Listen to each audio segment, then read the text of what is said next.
नमस्कार दर्शकों, मैं हूं आपके साथ नेहा शर्मा।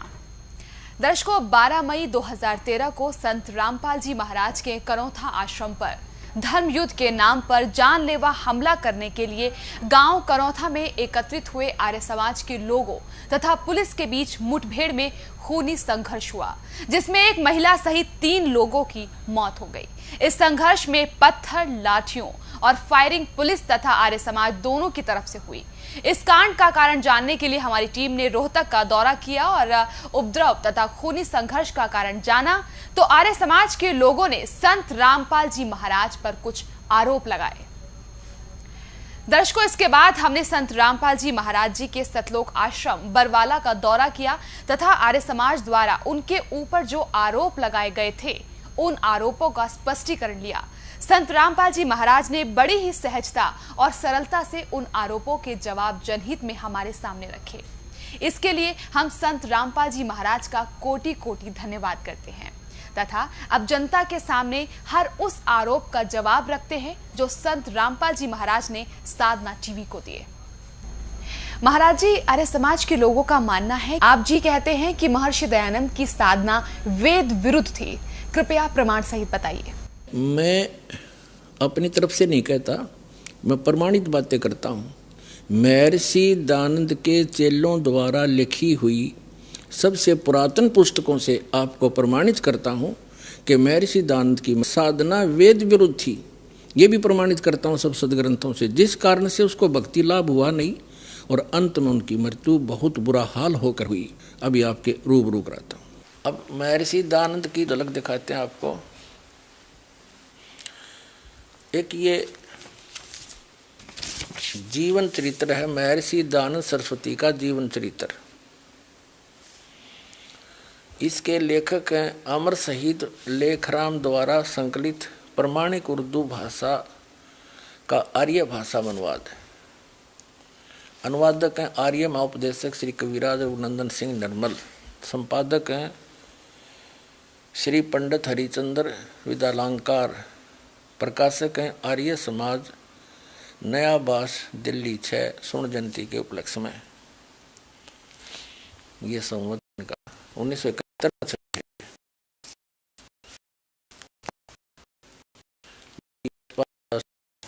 लिखा हुआ इसमें।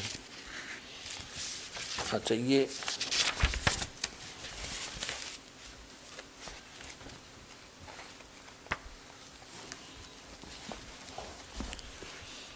देखिएगा, ये है जीवन चरित्र महर्षि दयानंद सरस्वती। और ये धर्म तथा सामाजिक प्रथाओं संबंधी प्रश्नों का समाधान, ये इसका वो चल रहा है प्रश्न उत्तरी 294 पृष्ठ पे 294 पे, या नीचे आ जाते हैं। अब किसी ने प्रश्न किया कि संध्या 2 समय करनी चाहिए व 3 समय। उत्तर महर्षि दयानंद कहते हैं केवल 2 समय, प्रातः तथा साय, 3 समय नहीं। ठीक है, महर्षि दयानंद कहता है 2 समय, प्रातः और साय, 3 समय नहीं करनी चाहिए। ठीक है। फिर प्रश्न करता कहता है कि बार बार या प्रत्येक बार मंत्र जाप करना या परमेश्वर का नाम लेना चाहिए या नहीं। और जैसे ब्राह्मण 2 लाख मंत्र या परमेश्वर के नाम का जाप और पुरस्चरण करते हैं, यह ठीक है वा नहीं। उत्तर, पहचानना चाहिए। पहचानने का अर्थ करता है आगे चलकर आगे बताएं, पहचानना चाहिए। ठीक है। जप और पुरस्चरण करना कुछ आवश्यक नहीं, यानी जाप जूप करने की कोई आवश्यकता नहीं। फिर पूछा परमेश्वर का कोई रूप है वा नहीं। महर्षि दयानंद उत्तर देते हैं उसका कोई रूप और रंग नहीं है, वह अरूप है, और जो कुछ इस संसार में दिखलाई देता है वह सब उसी का रूप है, क्योंकि केवल वह अर्थात वही एक सब का बनाने और उत्पन्न करने वाला है। इसके अब सुनते रहिए इसकी कलाबाजी। इसमें क्या कहा इसने कि 2 समय संध्या करनी चाहिए, 2 समय उपासना भक्ति 2 समय करनी चाहिए, 3 समय नहीं। और जाप करने की कोई आवश्यकता नहीं, बार बार जैसे लाख मंत्र कर लो, 2 लाख कर लो, 1000 कर लो, वो जप नहीं करने। बताओ। और वेद कहता है, यजुर्वेद अध्याय नंबर 40 के मंत्र नंबर 15 में लिखा, ओम करतु समर केलवे समर। और करतुम समर, ओम नाम का जाप काम करते करते सिमरन करो, विशेष कसक के साथ सिमरन करो, विशेष श्रद्धा के साथ। और मनुष्य जीवन का प्रथम कर्तव्य जाने का ओम नाम का जाप लगातार करो। यही परमेश्वर ने सूक्ष्म वेद में बताया है, स्वयं अपनी अमृत वाणी में स्वयं आकर जो बताते हैं तत्व ज्ञान। नाम उठत नाम बैठत नाम सोवत जागवे, नाम खाते नाम पीते नाम सेती लागवे। यही गीता में प्रमाण है। गीता जी में 3 अध्याय के 7, 8, 9 में स्पष्ट किया है कि 3, 4 से लेकर 9 तक स्पष्ट किया है कि अर्जुन, यदि तू काम करते करते भक्ति कर। 8वें अध्याय के श्लोक नंबर 5 और 7 में गीता ज्ञानदाता कहता है कि अर्जुन तो युद्ध भी कर और मेरा ध्यान मेरा सिमरन भी कर, मंत्र भी जाप कर। तो और गीता अध्याय नंबर 3 के श्लोक 4 से लेकर 9 तक कहा कि परमात्मा की भक्ति कर, निरंतर निर्वाह कैसे होगा। काम करते करते भक्ति भी कर, हठियो करके ना बैठे, काम करते करते सिमरन कर और भक्ति भी कर। हरियो ज्ञानी कहता है बोला नाम जाप करने की कोई आवश्यकता नहीं, केवल 2 बार 2 समय सुबह और शाम, बस बीच में हमने डंड पे लो। वाह भाई वाह, बड़ा बढ़िया ज्ञान बताया। अब वेद क्या बताते हैं, भगवान की 3 समय तो प्रार्थना स्तुति करनी चाहिए और बीच में अपना नाम जाप करना चाहिए। ये कंप्लीट प्रोसेस है, ये दास के पास उपलब्ध है, वर्तमान में किसी के पास नहीं है। अब दिखाता हूँ आपको, ये देखिएगा ऋग्वेद 2 भाग,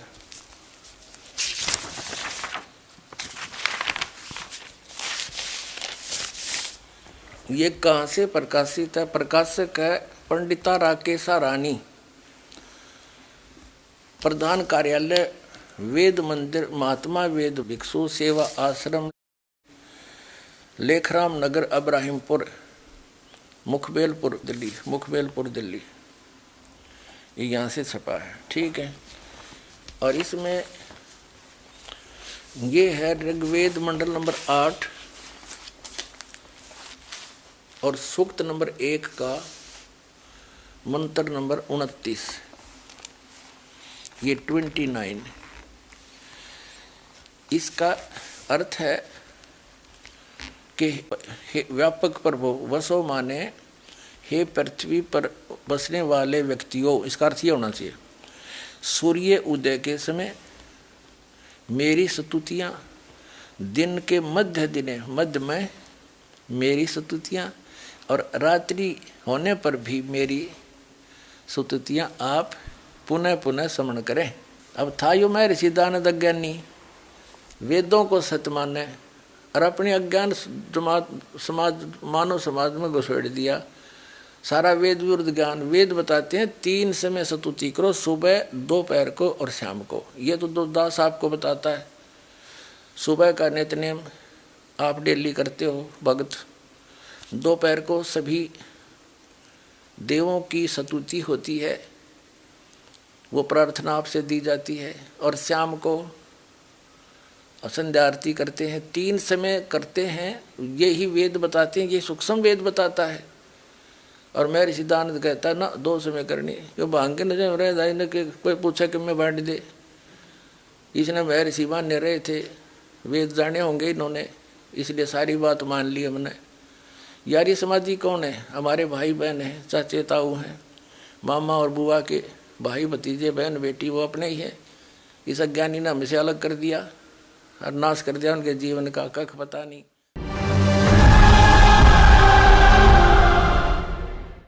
गरीबदास साहिब जी का मूल गांव है करौथा, जहाँ पर अपना एक छोटा सा आश्रम था जो इन दुष्ट लोगों ने सुहाया नहीं, जिनकी रोजी रोटी बंद हुई थी झूठों की, और वहाँ झूठा प्रचार करके जनता को भ्रमित किया, मुख्यमंत्री को भ्रमित किया, क्योंकि वो भी आर्य समाजी है। दास के ऊपर झूठे आरोप लगा के और झूठे केस में जेल में डाल दिया और उसको आश्रम को ग्रहण कर लिया। फिर भी परमात्मा कहते हैं कि साच को आंच नहीं होती। पुणात्मा, हाई कोर्ट ने हमारे हक में फैसला कर दिया। सन 2009 में मुख्यमंत्री आर्य समाजी और आर्य जो हमारा विरोध कर रहे थे, आर्य प्रतिनिधि सभा हरियाणा वाले, वो दोनों मिलकर सुप्रीम कोर्ट पहुंच गए। देख इनकी अकल मारी जा रही। कोई बात हो, अरे हम तो सत्य और असत्य की लड़ाई लड़ रहे हैं। ज्ञान और अज्ञान का झगड़ा, ज्ञान का जवाब ज्ञान से देना चाहिए। अब सुप्रीम कोर्ट में ऐसा मुंह पर थप्पड़ मार दिया परमात्मा ने उनके 8 वकील, 6 तो सरकार के, 2 उनके टॉप मोस्ट वकील कर रखे। हमारा ओरिजिनल वकील भी नहीं जा रहा था, उसको कोई काम हो गया अचानक, और परमात्मा के बच्चों को आश्रम दिवा दिया। इससे बड़ा चमत्कार पुण्यात्मा कोई नहीं हो सकता। अब भगवान से बाहर कौन जाएगा? ये जज क्या है? ये भी परमात्मा के रिमोट से चलते हैं, उसी के बच्चे हैं, उनकी बुद्धि उनके हाथ में है। 1 सेकंड में सच्चाई को ऊपर ला दिया।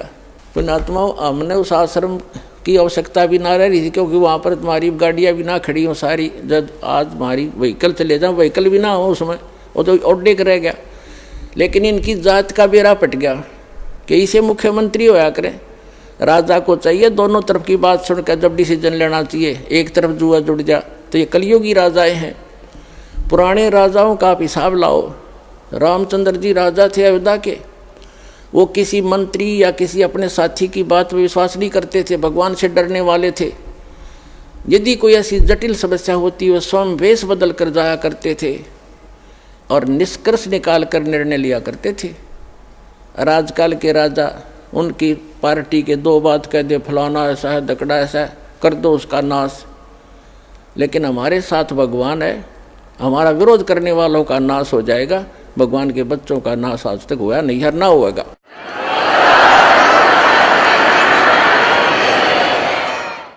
और हम ना किसी का बुरा सोचा और ना सोचते। तो पुण्यात्माओं, ये गंदा लोक है। और अब और गंदे विचार हो गए हमारे। भगवान से डर रहा नहीं। और जब तक ज्ञान नहीं होगा अध्यात्म, तो भगवान से डरना छोड़ देता आदमी, और तभी मार खाता है। आज सबसे पहले परमेश्वर कबीर जी की सर्वसंगत परमात्मा का लाख लाख शुक्रिया करते हैं कि परमेश्वर ने आप जी का करौथा आश्रम वापस दिलवा दिया।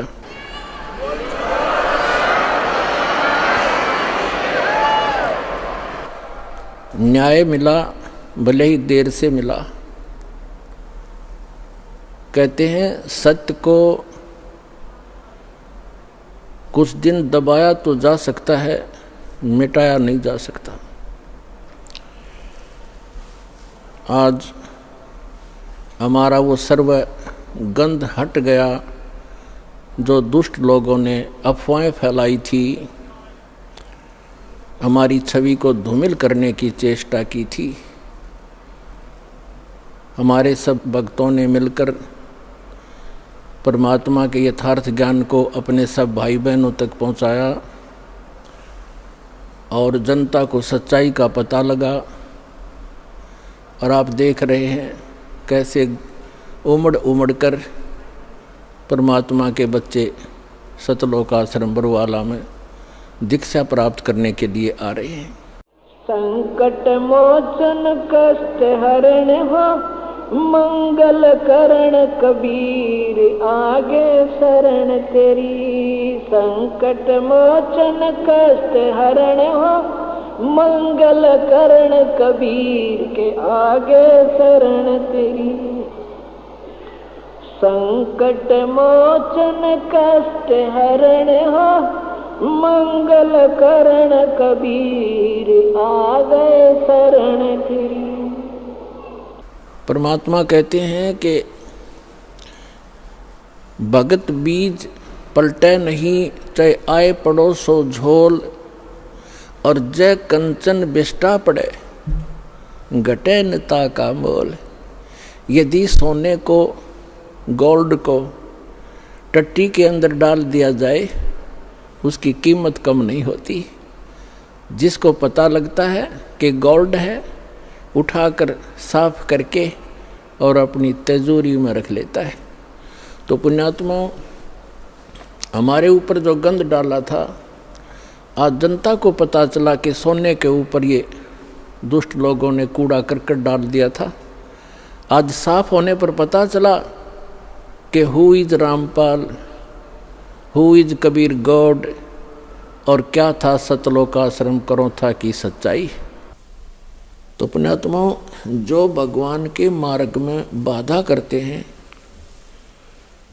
वो बिल्कुल मंदबुद्धि के व्यक्ति होते हैं, जिनको दूसरे शब्दों में दुष्ट कह सकते हैं। वो तो ऐसे होते हैं जैसे रेल की पटरी पे अंधा गधा खड़ा हो गया, उसने गाड़ी आने की आवाज़ सुनी, उसने सोचा कोई तुझे डिस्टर्ब करने के लिए और इधर ही आ रहा है। जिधर से उसको गाड़ी आती महसूस हो रही थी उस तरफ दोनों पैर कर लिए पिछले कि आण दे निकट, अरे इसका लात मार। उसने दोनों दलत्ती मारी। जब गाड़ी निकट सी हालियन देने सोचा ये तो ऊपर चढ़ गया, कौन है तेरे? नोना मेरा मूर्ख, तू खड़ा है रेल के मार्ग में, तेने एक तरफ होना चाहिए था। तो उसने दोनों दलत्ते मारे और वो पटक दिया ठाक। तो कंस ने मारे थे दोनों लात, रावण ने मारे थे, हिरण्यकशिपु ने भी ऐसे अंधे गधे का काम कराया था। और अब भी जो इस दास के परमात्मा के मार्ग में जो बाधा करेगा वो अंधा गधा ही होगा, ये सत्कर मान लेना।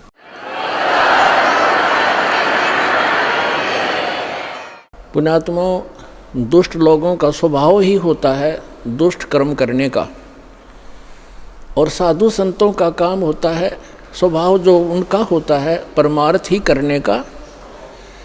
और कबीर साहब ने हमें शिक्षा भी दी है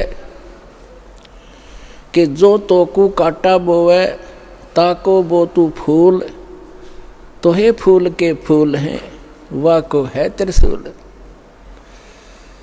हमें परमात्मा कहते हैं कि आपको यदि कोई कष्ट देता है आप उसको कुछ ना कहो, परमात्मा पर छोड़ो, फिर देखना वो उसका कैसा रिजल्ट आपको देगा।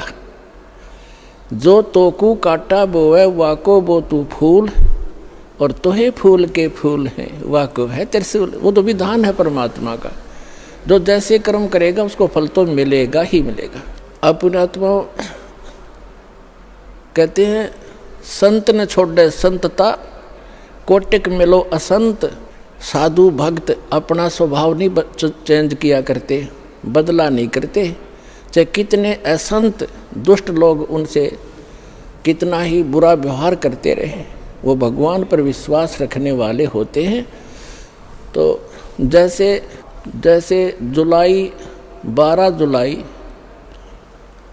सन 2006 को क्रोथा कांड उन्हीं दुष्ट लोगों ने किया था, जो अभी 9 अप्रैल सन 2013 में उन्होंने अपनी जात फिर दिखा दी जनता के सामने। वह सच्चाई आ गई कि ये कितने अच्छे लोग हैं और कितने झूठे हैं, कितनी अफवाह फैलाई थी। यही कारण उस दिन था और वही कारण ये 9 अप्रैल को इन्होंने करके दिखा दिया।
दर्शकों नमस्कार।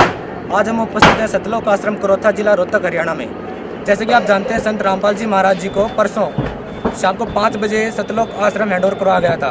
पुलिस प्रशासन अच्छी तरह से जानता था कि संत रामपाल जी महाराज जी के साथ आर्य समाज के जो पदाधिकारी हैं का झगड़ा हो सकता है, लेकिन पुलिस प्रशासन ने इस तरफ कोई भी ध्यान न दे करके पुलिस प्रशासन मूक दर्शक बना बैठा रहा। अब आपको दिखाते हैं किस तरह से सतलोक आश्रम पर कब्जा किया है और पुलिस मूक दर्शक बनकर अभी भी देख रही है। इसमें सीधे तौर पर दिखाई दे रहा है कि मुख्यमंत्री भूपेंद्र सिंह हुड्डा का इसमें सीधा सीधा हाथ है। अभी आपको दिखाते हैं किस तरह से यहाँ पर इकट्ठे हो रहे हैं और चारों तरफ से पत्थरबाजी कर रहे हैं। पुलिस प्रशासन उनको दिशा निर्देश दे रहा है कि किस तरह से आपको करोथा आश्रम के ऊपर हमला करना है। अभी हम सतलोक आश्रम करोथा के ऊपर खड़े हैं, इसलिए हम ये सीढ़ी डीवीसी बाहर नहीं पहुंचा पा रहे हैं। तो हम आपको ये बाद में दिखाएंगे कि किस तरह से पुलिस प्रशासन और आर्य समाज के जो पदाधिकारी हैं कुछ बलदेव के साथ में आए हुए हैं। एक आतंकवाद जैसी स्थिति यहाँ पर बन चुकी है। अब हम आपको दिखा रहे हैं कि किस तरह से पुलिस प्रशासन के साथ मिलकर के आर्य समाज के जो पदाधिकारी हैं हमला कर रहे हैं। ये देखिएगा।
भाई पॉइंट घेरेंगे इतना बता दिए ले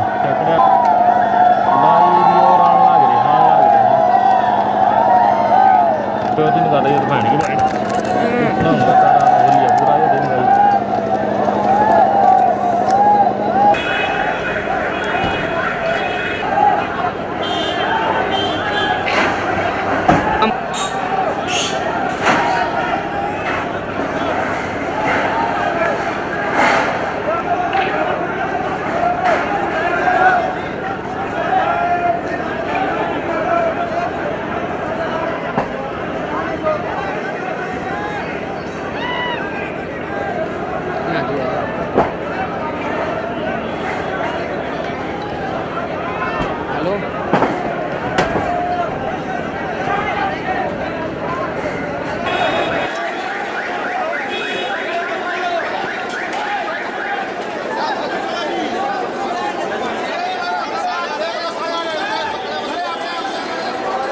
तो दर्शकों, संत रामपाल जी महाराज के अनुयायियों ने यह सोचकर अब की बार आश्रम को अपने हैंडओवर किया था कि शायद आर्य समाज के कुछ पदाधिकारी जो उपद्रव फैलाना चाहते हैं वो अब की बार उस प्रकार का कोई भी ऐसा काम नहीं करेंगे जिस प्रकार से यहाँ का हिंसा का माहौल बने। लेकिन एक बार फिर उन्होंने इस प्रकार की वानगी पेश की है कि हम किसी भी प्रकार का यहाँ पर ठंडा माहौल नहीं चाहते और उन्होंने उसी प्रकार यहाँ पर एक बार फिर उपद्रव किया और पत्थरबाजी की। संत रामपाल जी महाराज के अनुयायी हमारे साथ बने हुए हैं जो 3 दिन से यहाँ एक तांडव देख रहे हैं। आर्य समाज के जो पदाधिकारी हैं उन्होंने किस प्रकार का यहाँ पर उनके ऊपर जुल्म ढाया। आइए उनकी मुख से सुनते हैं कि किस प्रकार से आर्य समाज के लोगों के द्वारा उनके ऊपर हमला किया गया और किस प्रकार से उन्होंने अपना बचाव किया और प्रशासन का उनके ऊपर क्या रुक रहा। सर, क्या नाम है आपका? जी, मेरा नाम मनोज कुमार है। कहाँ से आए हैं सर आप? मैं हिसार का रहने वाला हूँ। सर, जैसे कि हमने देखा कल आर्य समाज के कुछ पदाधिकारियों द्वारा आपके आश्रम के ऊपर हमला किया गया है, क्या कहना चाहेंगे? किस प्रकार का एक अभी हमने जैसे कि हम पहले दिन देख रहे थे बहुत ही शांत माहौल यहाँ पर बना हुआ था, लेकिन अचानक आर्य समाज के कुछ पदाधिकारियों द्वारा आपके आश्रम के ऊपर हमला कर दिया गया, तो क्या कहना चाहेंगे सर आप? जी, हमें परसों जब पता चला कि सतलोक आश्रम करोथा हमें वापस मिल चुका है तो हमें बहुत खुशी थी और हम अपने घरों से बड़े खुश होकर यहाँ सफाई करने के लिए आए। यहाँ पहुँचे हम तो थोड़ी देर में ही हमें 2 या 3-4 घंटे बाद ही आर्य समाजियों ने घेर लिया। पुलिस के सामने ही वो सामने खेतों से आए और हम अंदर अपना सफाई कर रहे थे, उन्होंने हम पे पत्थरबाजी शुरू कर दी।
जिससे हमें फिर वही चीज़ याद आई जो 2006 में हुई थी।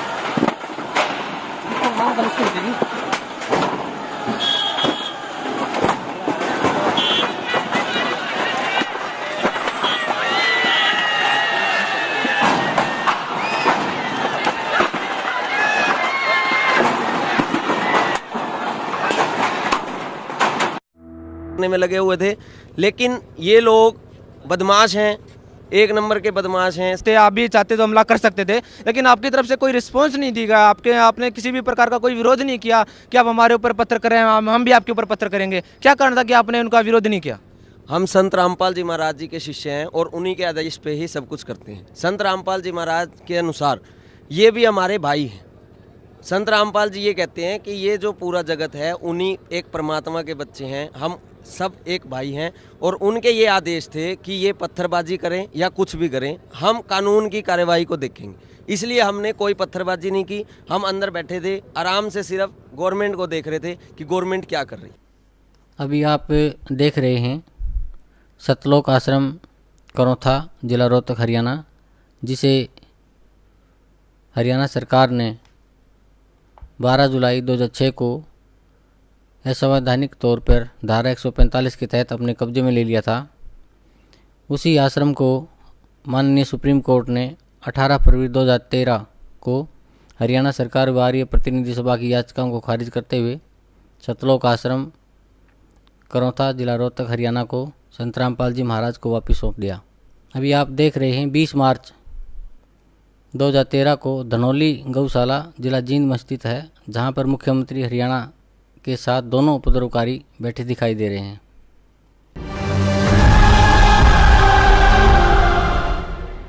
रोहतक के सतलोक आश्रम को लेकर अब भी गतिरोध की स्थिति बरकरार है। बेशक सुप्रीम कोर्ट ने इस मामले में प्रशासन को कब्जा छोड़ने के आदेश दे दिए हों, लेकिन आर्य समाज के लोगों ने इस मामले को एक बार विवाद की वजह फिर बना दिया है। दरअसल आर्य समाज के लोग नहीं चाहते कि आश्रम का कब्जा वापस संत रामपाल के हाथों में जाए और इसके लिए वो कोर्ट में पुनर्विचार याचिका डालने की तैयारी में है।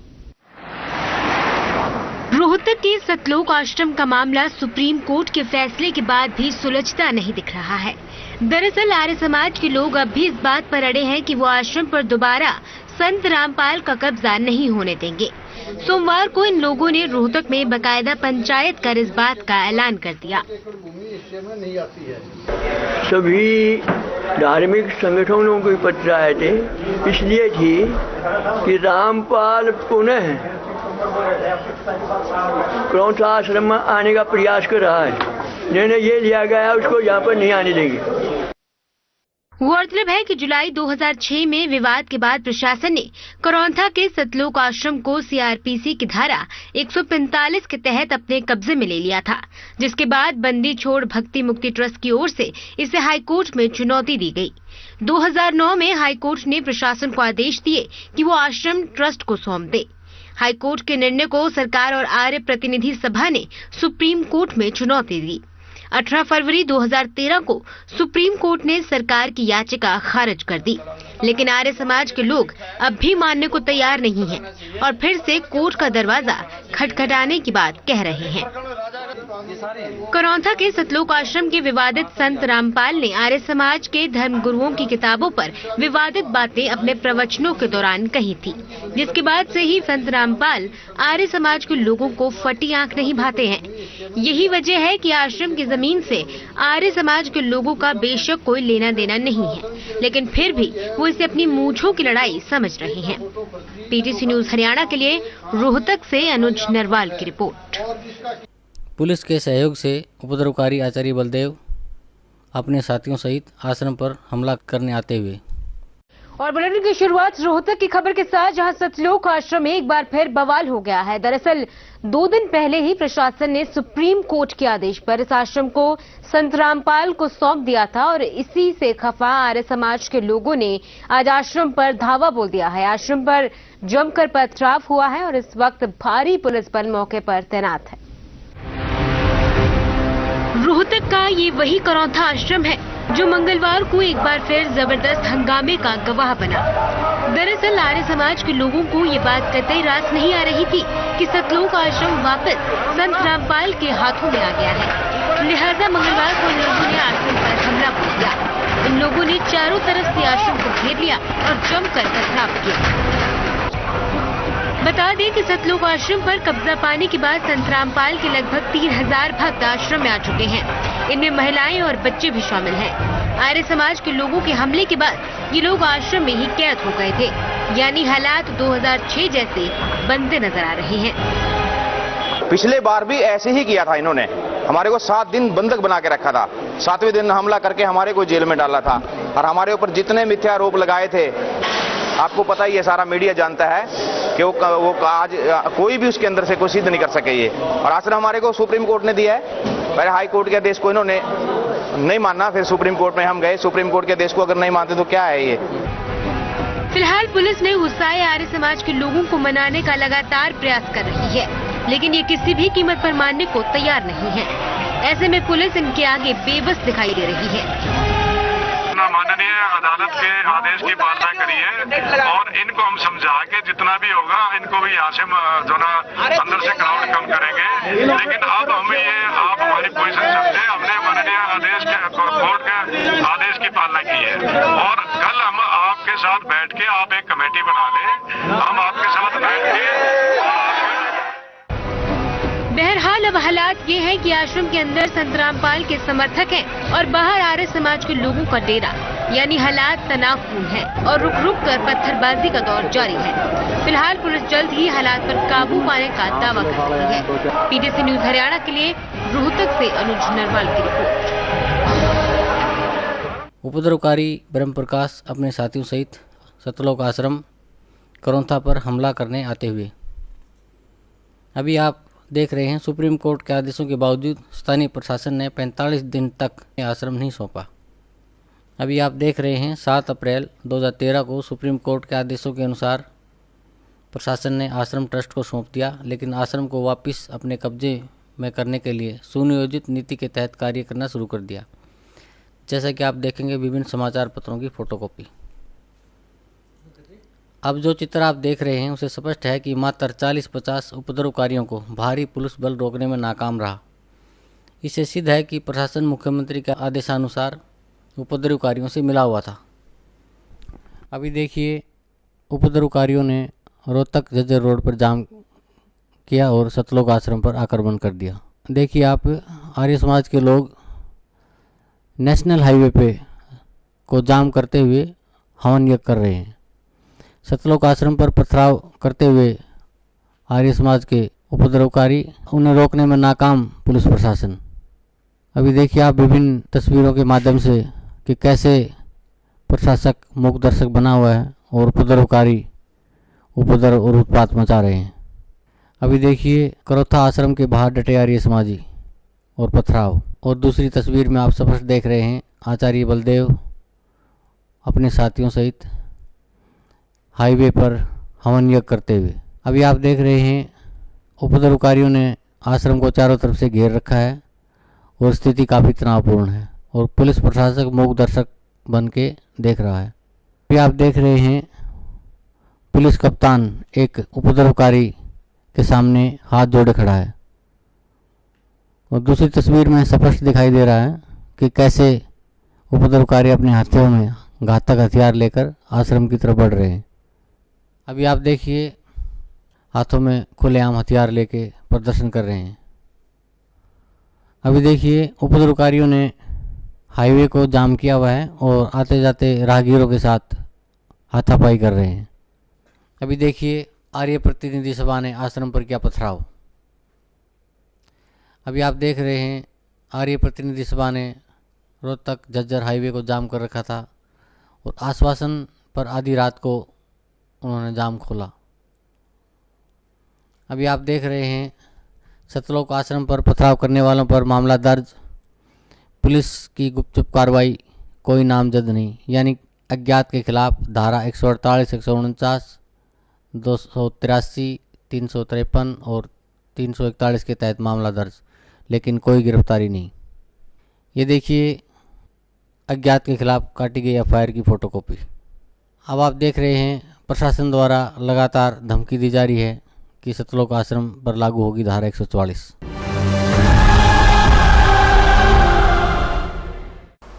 आप परमात्मा पर विश्वास रखना। संत साधु कभी किसी का बुरा नहीं सोचते, ना करते और ना ही सोचना चाहिए। परमात्मा से कोई चीज़ छुपी नहीं है।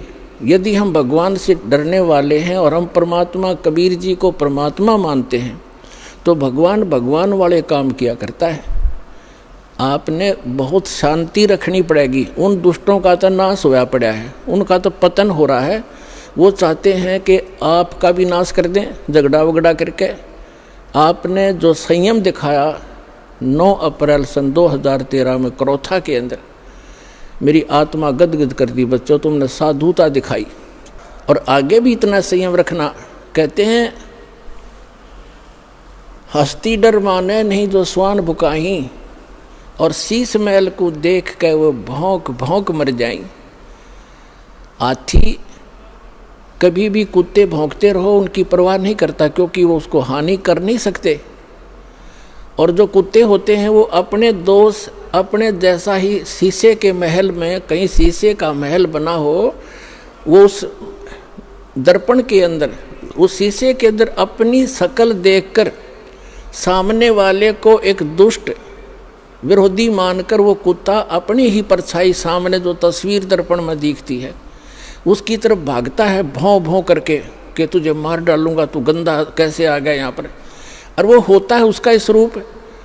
तो कहते हैं वो कुत्ता उस शीशे के महल में अपनी ही शक्ल देख देख कर भौंक भौंक के मर जाएगा।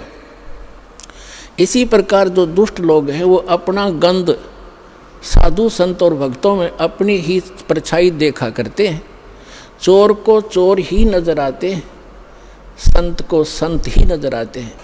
एक चोर किसी शरीफ व्यक्ति के घर पर रुक गया यात्री बनकर। अब उस शरीफ व्यक्ति ने उस चोर को अपने घर के बीच में सुलाया, एक नेक आदमी मानकर। घर वाला सो गया निश्चिंत होकर के, खाना खुना खिला के, और चोर रात्रि में चोरी करके चला गया। अब उस नेक व्यक्ति को, वो स्वयं नेक था, उसको चोर दिखाई नहीं दिया वो, और एक शरीफ व्यक्ति चला गया चोर के घर पे, यात्री रात्रि में रुक गया। अब वो चोर सारी रात जागता रहा कि कहीं ये रात ने तेरी चोरी ना कर ले। और वो शरीफ आदमी खा कर खाना सामने सोया था और सुबह आराम से उठा, और चोर सारी रात जागता रहा कहीं ये रात ने चोरी ना कर ले जा, क्योंकि उस शरीफ व्यक्ति में वो दुष्ट चोर अपनी ही परछाई देख रहा था, अपना ही दोष देख रहा था। तो इसी प्रकार जो इस दास का विरोध कर रहे हैं और उस दास पर जो ऐसे आरोप गंदे लगाए झूठे, वो स्वयं ही ऐसे थे। और पुण्यात्मा, आप देख रहे हो करोथा आश्रम सरकार के पास रहा 7 वर्ष, उसको लुटवा दिया, करोड़ों की संपत्ति भक्तों के दान का नाश करवा दिया, सारा लुटवा दिया। और आज परमात्मा ने हमें क्या दे रखा है। और जो ऐसा बताते हैं, सुनने में आ रहा है कि जो उस परमात्मा के सच्चे स्थल से कोई सामान उठा कर ले गया था, उनका सर्वनाश होने जा रहा है। एक ने बताया कि एक हमारे गांव में उठा कर ले गया था पुलिस वाला, तो उसके पुत्र का विवाह हुआ। वो लड़की ने आकर देखा कि तुम ये चोरी का सामान एक संत के दरबार का उठा कर लाए हो। वो लड़की उनको तलाक दे दिया कि मैं तुम्हारे जैसे दुष्टों के घर पर नहीं आऊँगी। 2 महीने के बाद उसका अपना पुत्र विष खाकर मर गया, इकलौता पुत्र था, उसका सर्वनाश हुआ। तो पुण्यात्माओं, हम किसी को बद्दुआ नहीं देते, लेकिन भगवान का जो तराजू है वो एररलेस है। मन तू पावेगा अपना किया रे, भोगेगा अपना किया रे। अब जैसे एक बिच्छू दरिया में बहता हुआ आ रहा था और एक संत भक्त स्नान कर रहा था दरिया में। उसने देखा ये जीव डूबेगा, मरेगा। उसने ऐसे हाथ में उठाया, उसको बाहर फेंकना चाहा। बिच्छू ने डंक मारा और पानी में गिर गया। उसने फिर उठाया, उसने फिर डंक मारा और पानी में उछल गया। उसने फिर उठाया, उसने फिर डंक मारा और कुछ देर में फिर उसने दोनों हाथों से पानी समेत ही उसको पटरी पर फेंक दिया। एक आम व्यक्ति खड़ा खड़ा देख रहा था, कहने लगा, रे भले आदमी, तेरे तो हाथ पर डंक मार रहा है, तू इसको बचाने की चेष्टा कर रहा है, मरने दे, इसको बहने देता। तो उस भक्त ने कहा कि ये अब इसका स्वभाव है ये, और मेरा स्वभाव है ऐसा। हमारा परमार्थ करने का स्वभाव है और बिच्छू का डंक मारने का स्वभाव है। जब ये अपना स्वभाव नहीं छोड़ सकता तो मैं कैसे छोड़ दूं? तो पुण्यात्माओं, जो दुष्ट लोग हैं वो तो बिच्छू हैं, वो तो डंक मारते रहेंगे।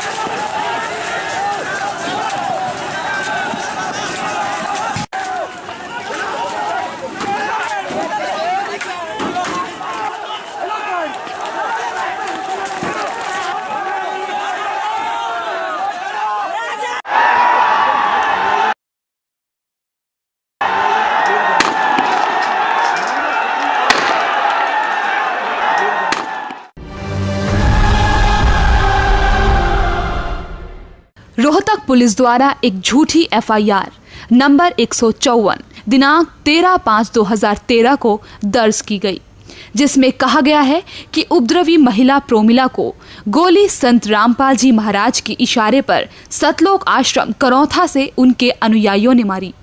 जबकि 12 मई 2013 को एफआईआर क्रमांक 152 में जो उपद्रवियों के खिलाफ काटी गई है, उसमें स्पष्ट है कि आज सुबह 9-10 बजे के आसपास आचार्य बलदेव राज के नेतृत्व में कुछ महिलाओं तथा पुरुषों ने गोलियों, लाठियों तथा अवैध असला से पुलिस पर जानलेवा हमला किया तथा आगजनी की, जिसमें पुलिस ने भी आत्मरक्षा के लिए फायरिंग की, जिसकी पुष्टि घटनास्थल पर उपस्थित रोहतक के पुलिस कप्तान विवेक शर्मा ने मीडिया को दिए साक्षात्कार में भी की है।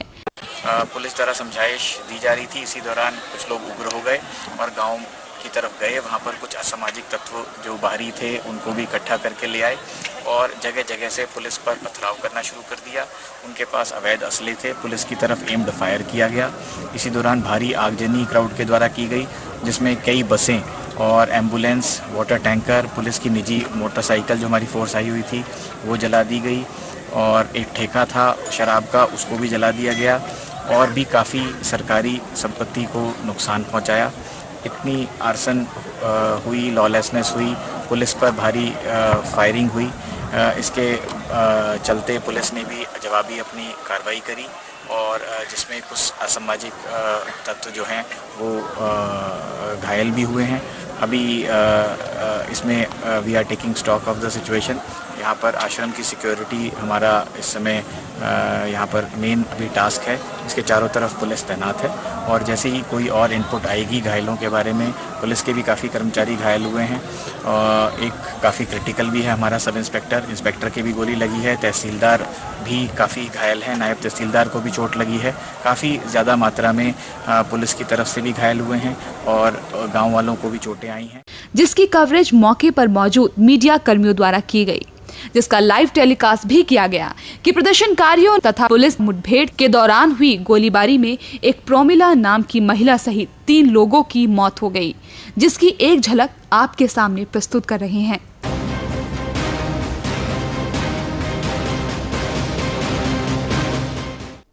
ज्यादा जानकारी के साथ जुड़ गए हैं हमारे संवाददाता रोहतक से सुरेंद्र सिंह। जी सुरेंद्र, फिलहाल स्थिति क्या है वहां पर, ये बताएं।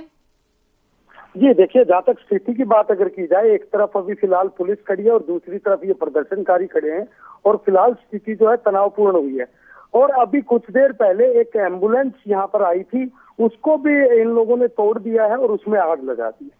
जी सुरेंद्र, कितने लोग घायल हुए और कितने पुलिसकर्मी भी घायलों में शामिल हैं? जी अभी तक जो सूचना सामने आ रही है तो लगभग 2 दर्जन के करीब पुलिस कर्मचारियों को इस पथराव में चोटें आई हैं और वहीं जो पुलिस ने जवाबी कार्रवाई की है, जिसमें पुलिस द्वारा फायरिंग भी की गई है, उस फायरिंग में 4 लोगों को गोलियां लगी, जिसमें से एक युवक और एक महिला की रोहतक पीजीआई में मौत हो चुकी है, जबकि 2 जिनको गोली लगी है उनका इलाज फिलहाल रोहतक पीजीआई में चल रहा है। आपको बता दें कि पुलिस और प्रदर्शनकारियों के बीच हुई इस झड़प में अब तक एक महिला सहित 2 लोगों की मौत हो चुकी है। मरने वालों में करौथा निवासी पोमिला नाम की एक महिला, पानीपत के शाहपुर निवासी संदीप और रोहतक के युद्धवीर की मौत हो चुकी है। इस हिंसक झड़प के दौरान अब तक 100 से ज्यादा लोग घायल हुए हैं। घायलों का इलाज पीजीआई रोहतक में किया जा रहा है। Devendra Sharma, news express, Rohtak. हादसे में और क्या गोली लगी है उस शख्स को, क्या हुआ है, हमारे संवाददाता सुरेंद्र हमारे साथ जुड़ गए हैं। सुरेंद्र, जिस शख्स की मौत हुई है, जिसकी आधिकारिक पुष्टि हो चुकी है, क्या उसको गोली लगी थी?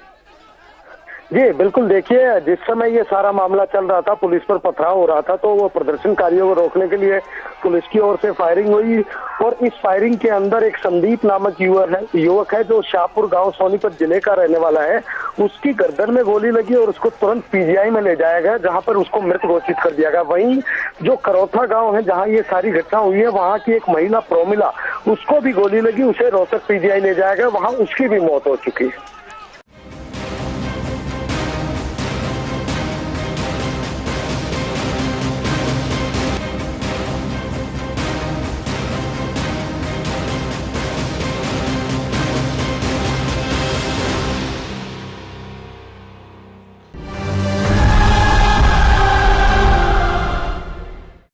एक झूठी एफआईआर क्रमांक 154 दिनांक 13 मई 2013 को सदर थाना रोहतक द्वारा काटी गई, जिसमें संत रामपाल जी महाराज जी को झूठे मुकदमे में फंसाने की कुचेष्टा की गई है। जबकि संत रामपाल जी महाराज घटना स्थल करौथा जिला रोहतक से 120 किलोमीटर दूर सतलोक आश्रम बरवाला जिला हिसार में प्रतिमाह आयोजित होने वाले समागम में सत्संग प्रवचन कर रहे थे। सतलोक आश्रम बरवाला में लगे सीसीटीवी कैमरों में भी संत रामपाल जी महाराज की उपस्थिति दर्ज है। इससे स्पष्ट है कि संत रामपाल जी महाराज को फंसाने के लिए झूठा मुकदमा बनाया गया है।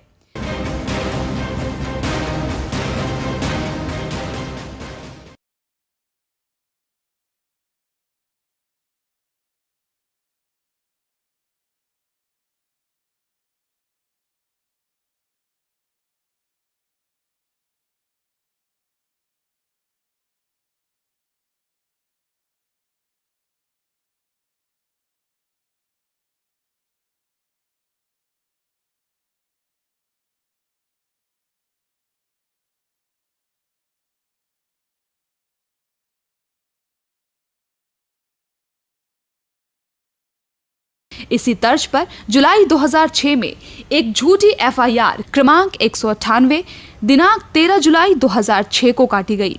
इसमें भी संत रामपाल जी महाराज पर झूठे मुकदमे बनाकर जेल में डाला गया था।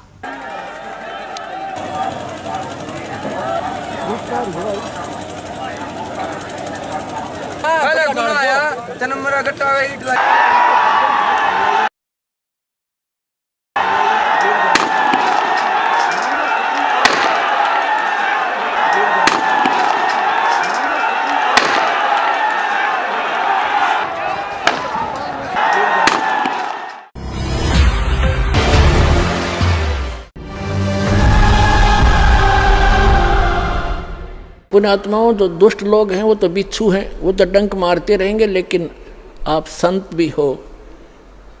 और जो तो को काटा बोवे ताको बो तू फूल, और तोहे फूल के फूल हैं वाको है त्रिशूल।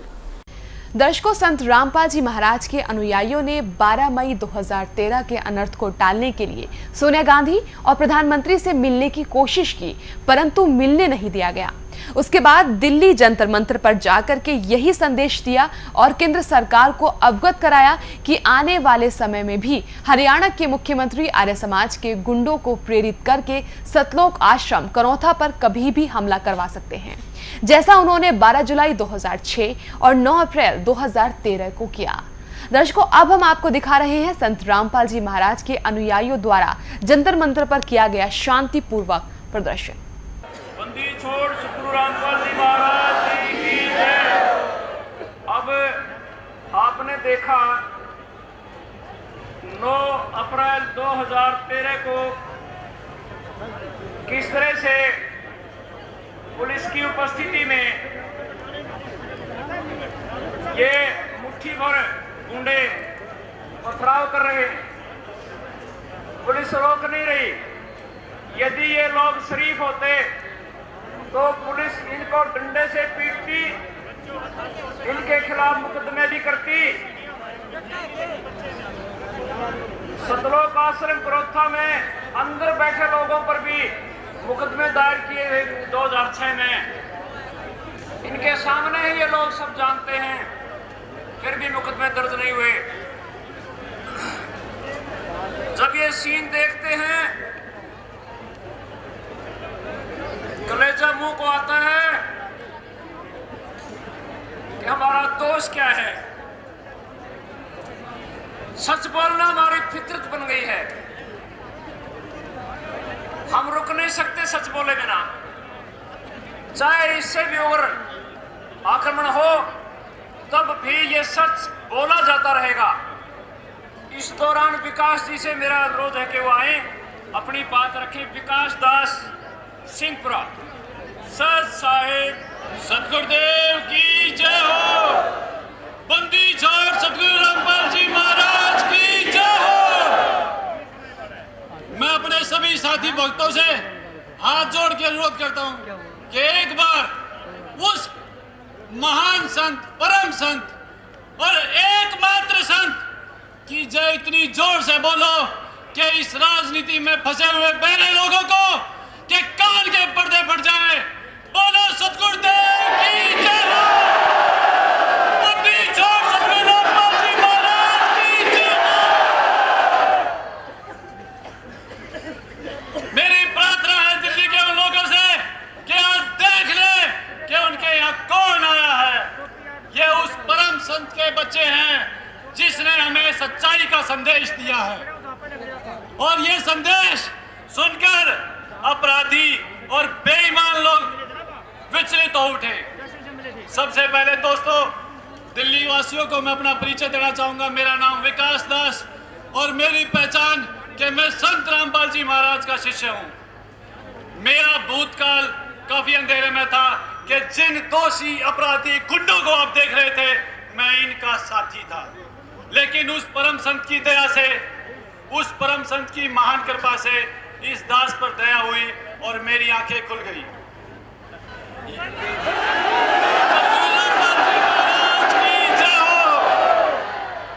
ये आचार्य बलदेव और ये तमाम भगवा और सफेद कपड़े पहने हुए लोग झूठे और बेईमान हैं।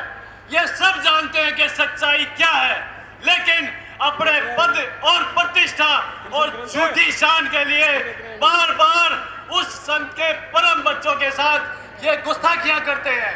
2006 12 जुलाई 2006 करौथा कांड इनकी साजिश का नतीजा था।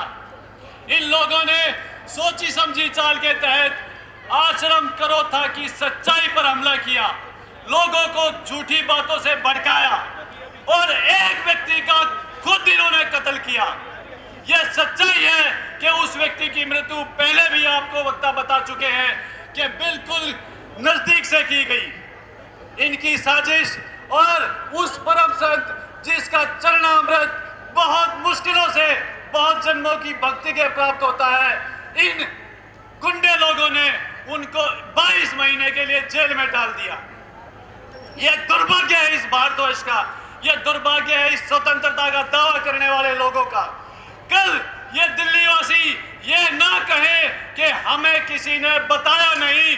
आज ये तमाम इतनी जनसभा शायद आज से पहले कभी दिल्ली में हुई नहीं, जंतर मंतर पर आगे कभी नहीं होगी। ये भीख मांगने के लिए नहीं आए, ये जगाने के लिए आए हैं कि सच्चाई का साथ देने की अगर हिम्मत है तो आओ संत रामपाल जी महाराज के साथ। एक अकेला प्रहलाद हिरण्याकुश के राज से नहीं दबा था। यहाँ तो प्रहलाद और मीराओं की गिनती नहीं है। ये भूपेंद्र हुड्डा जालिम से दबने वाले नहीं है। और भूपेंद्र हुड्डा अपने कान खोल के सुन ले, भक्तों को कुचलने की ताकत आज से पहले किसी राजा में हुई नहीं और आगे कभी होगी नहीं।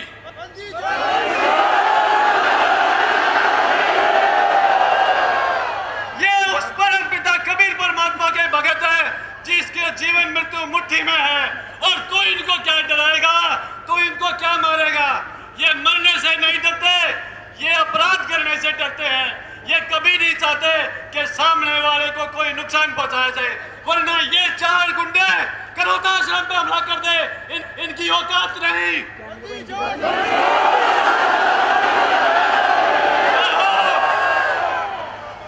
हमारे जो अंदर भगत बैठे थे वो भगत इनसे गिनती में ज्यादा थे, वीरता में ज्यादा थे, और वो सभी डर से परे थे। लेकिन एक डर उनके ऊपर सर्वोपरि है कि वो उस परम पिता से डरते हैं और वो उस परम पिता के न्याय पर विश्वास रखते हैं। नहीं तो इनकी ताकत नहीं। आज हम ये भीख मांगने नहीं, प्रेस मीडिया और दिल्ली के लोगों को सच्चाई उजागर करने आए हैं कि जो यह सच्चाई और स्वतंत्रता का दम भरते हैं, उनके राज में भक्तों के साथ क्या हो रहा है। राजनीति राज नहीं चाहते, हम राज नहीं चाहते, हमें किसी राज की इच्छा नहीं। हम उस परमात्मा की शांति से बैठकर भक्ति करना चाहते हैं। लेकिन भूपेंद्र हुड्डा हमें भक्ति करने नहीं देना चाहता। वो ये चाहता है कि हम सड़क पर आंदोलन के लिए उतारू हो जाए, लेकिन हम व्यवस्थित है, हमारा मार्ग निश्चित है और हम उससे भटकने वाले नहीं। भूपेंद्र हुड्डा तेरे हजार जुल्म सहेंगे, लेकिन तू उस न्याय से डर जो परमात्मा करेंगे।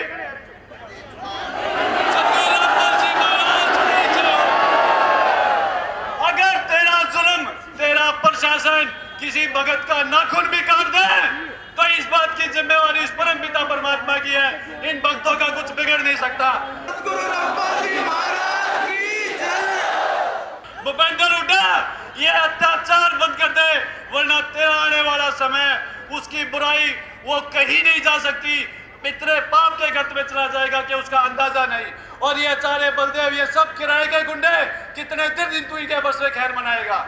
ये आंधी देख जो आज जंतर मंतर पे आई हुई है, ये बैनर पढ़ जो तेरे अत्याचार की गवाही देते हैं, ये सीडी देख जो साक्षात है इस बात की कि तू एक गुंडा है, तू एक बदमाश है और तू भगवान विरोधी नास्तिक है।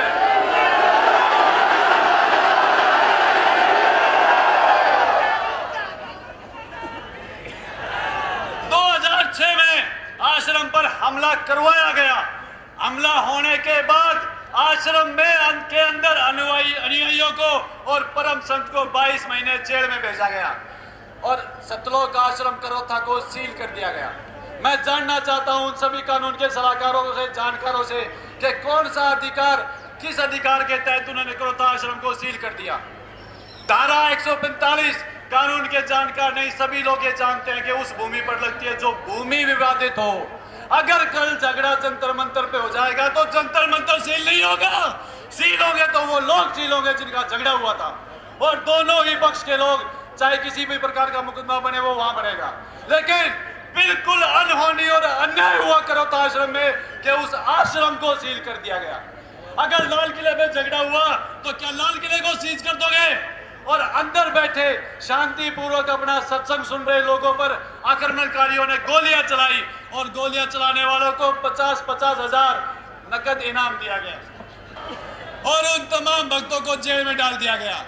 भक्तों को दौड़ा दौड़ा कर पीटा, ये मैं नहीं कहता, ये मीडिया कहता है। संत रामपाल जी के अनुयायियों को दौड़ा दौड़ा कर पीटा।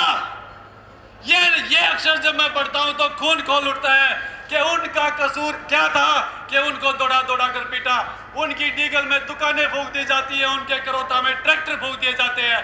क्या किया हरियाणा प्रशासन ने, क्या किया हरियाणा सरकार ने? मैं आज जवाब चाहता हूं इस जंतर मंतर की स्टेज के माध्यम से कि आज 7 साल बीत जाने के बाद भी क्या किसी प्रशासन के इंसान ने हमारी सुध ली, लेकिन इस उद्देश्य से कि दोबारा करोथा आश्रम को कैसे लूटा जाए। दोस्तों, मैंने पढ़ा इतिहास में कि गजनी ने सोमनाथ के मंदिर को बुरी तरह से लूटा और कई बार लूटा, लेकिन आज मुख्यमंत्री हरियाणा भूपेंद्र हुड्डा गजनी से भी बड़ा लुटेरा है, जिसने करोथा आश्रम को बेदर्दी से लूटा। और इस बात की गवाह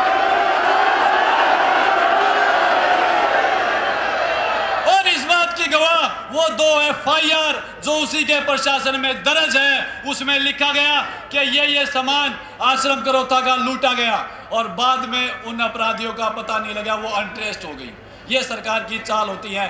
पुलिस प्रशासन के अधिकार में करोथा आश्रम, उसमें चोरी, बाद में FIR दर्ज, अपराधियों का ना मिलना, फाइल बंद हो जाना। दोस्तों, 7 साल के बाद जब हम सब ने करोथा आश्रम को देखा तो वहां पानी की ठूठियों की जगह खाली खड्डे थे, फिटिंग के कहीं तार और पट्टियां भी नहीं थी। और अगर दिल्ली के वो लोग जो हमारे आश्रम से अनजान है, मैं उनसे प्रार्थना करूंगा कि एक बार बरवाड़ा आश्रम जरूर जाकर आए और वहां ये देखें कि वहां टिन कम और पंखे ज्यादा होते हैं, वहां धरती कम और मैट ज्यादा होती है। और करोथा आश्रम को इतनी बेदर्दी से लूटा कि वहां पर किसी भी प्रकार की कोई भी सुविधा बाकी नहीं थी। इससे पेट नहीं भरा भूपेंद्र हुड्डा का।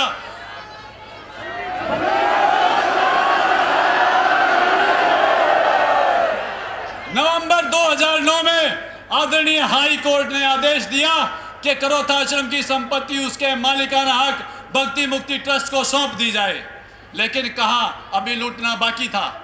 इसी चाल के चलते हुए उन्होंने सुप्रीम कोर्ट में एक याचिका दर्ज की कि हाई कोर्ट के निर्णय को चैलेंज कर दिया। 2.5 साल तक हमें आर्थिक और मानसिक रूप से सुप्रीम कोर्ट में धक्के दिलवाए भूपेंद्र सिंह हुड्डा ने, लेकिन न्यायालय हमेशा सर्वोच्च न्यायालय का फैसला सिर माथे पर। 18 फरवरी 2013 को संत रामपाल जी महाराज की दया से वो दिन आया कि माननीय सुप्रीम कोर्ट ने वो याचिका खारिज कर दी और हाई कोर्ट के निर्णय को जारी रखा कि आप करोथा आश्रम को भक्ति मुक्ति ट्रस्ट को सौंप दें। भक्तों में खुशी की लहर दौड़ गई।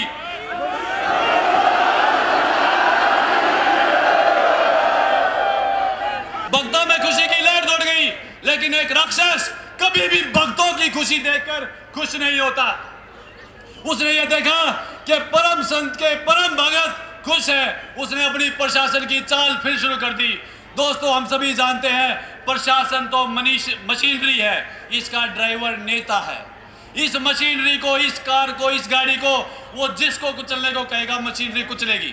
प्रशासन ने जोड़ तोड़ शुरू किए और हमारे भक्तों के 45 दिन लगातार धक्के खाने के बाद और प्रशासन की प्रत्येक चाल उस परमात्मा कबीर साहिब की दया के कारण नाकाम होते हुए 7 अप्रैल 2013 का वो ऐतिहासिक दिन आया जिस दिन हमें अपना